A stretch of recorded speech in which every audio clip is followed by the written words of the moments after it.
It's so painful what we see in Gaza. It hurts me all my body. And let me be clear, it's not about ideology. It's not about I'm right or you're wrong. Come on. It's just about the love of life, about the care of your neighbor.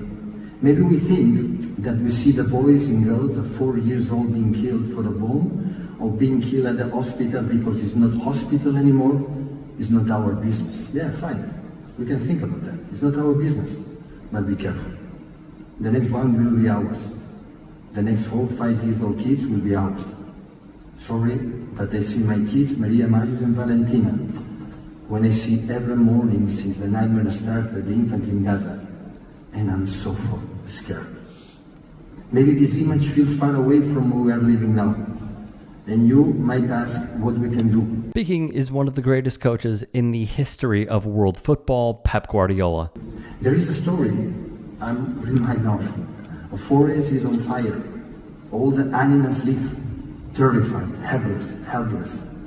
But the small bird flies back and forth to the sea, back and forth, carrying drops of water in this little beak.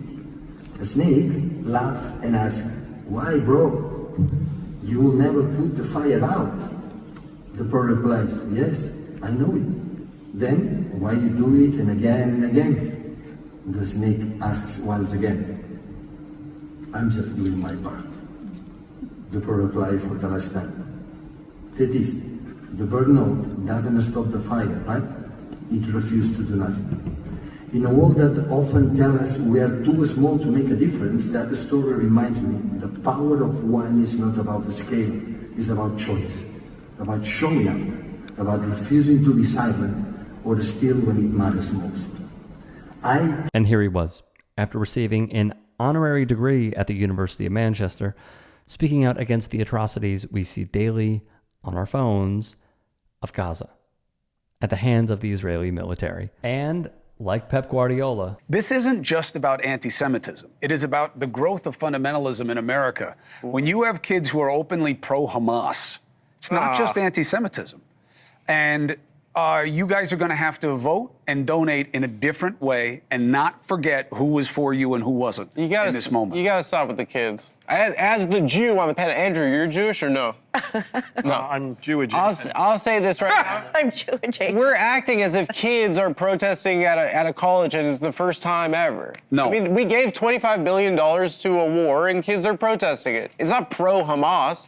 It's the most normal thing in the world. Some of them are very No, it's not. Yes, They're kids. And there's and it was violent on some of these. Oh, okay. Listen, guys. People are being attacked and killed. I mean, this has gotten very, very... And it's hateful. There's nothing wrong with being against what's happening in Gaza. But I'm just telling you, I've never seen Americans support a terror organization. I don't think that 18-year-old, kids are the problem right now. I don't think that's true. Some of it's the universities who refuse to call it hate speech. I think it's social media, and I think it's fundamentalist radicalization that's going on. I think 18's an adult, man. I mean, what do I have to do? No, it's not. What's Dusty say? It's an adult. Our country gave $25 billion to a war, and kids are protesting. Yeah, because they are in an existential battle. They're our main ally in the region. Do you think this is the first time people have protested a war in American history? It's good to protest, but how you protest matters. I think it's a little bit hysterical. comedian Adam Friedland has also been quite vocal in speaking out. So this was 18 years ago. This was before the election of Hamas. They pulled out, and then they took us to the West Bank. Like the last month I was there. And I realized that I was like, oh, this is the wrong side of history. And I saw, like, you look down at the Arab village that was underneath where the settlement was, and you see how these people are living under constant surveillance, and they're being demeaned and dehumanized.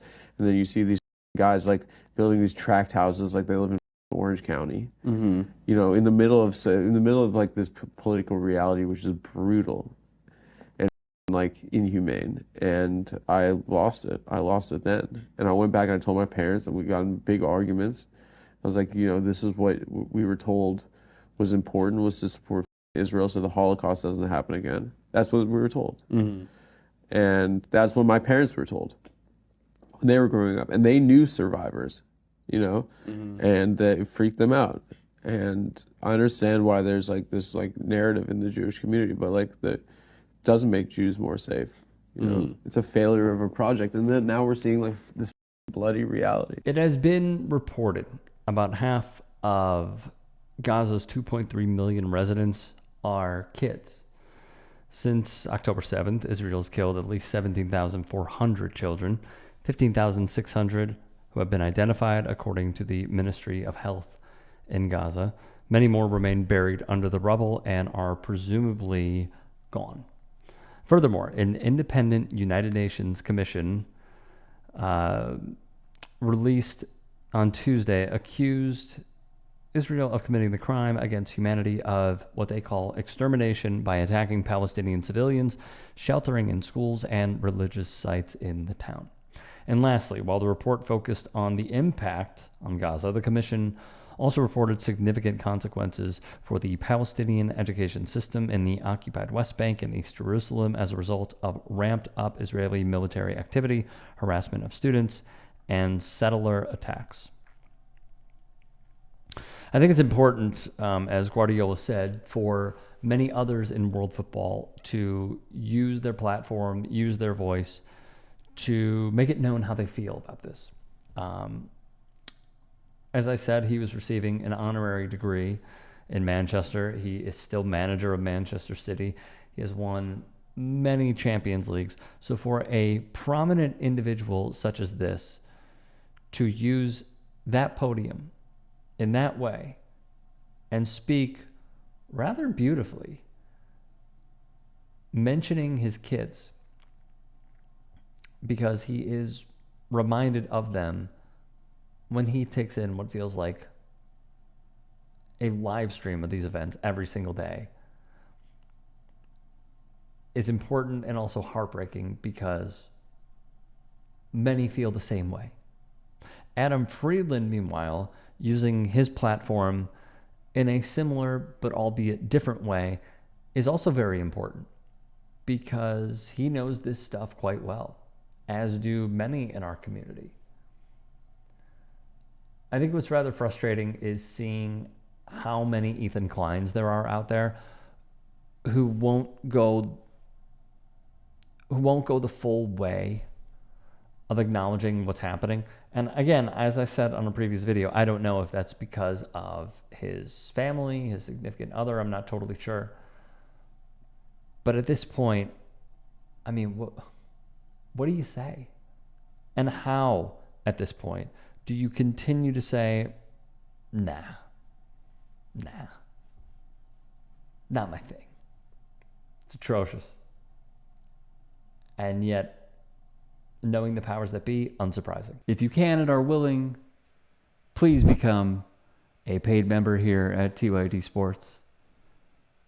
And or go to tyt.com/join. In addition, you can follow me on Twitter, Instagram, and TikTok. Appreciate it. Have a great day.